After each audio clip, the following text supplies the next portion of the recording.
हज़रत उमर फ़ारूक रज़ी अल्लाह तबारक व तआला अन्हु ज़मीन से तिनका उठाते और रोया करते और ये कहा करते थे, उमर आज अल्लाह ने तुझे रसूल खुदा की बदौलत हिदायत दी है।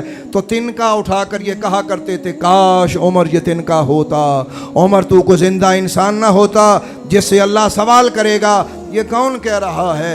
ये वो कह रहा है जिसके साए से शैतान दौड़ता है। ये वो कह रहा है कि सरकार मदीना ने इनको देख के फरमाया कि अगर मेरे बाद कोई नबी होता वो उमर होता।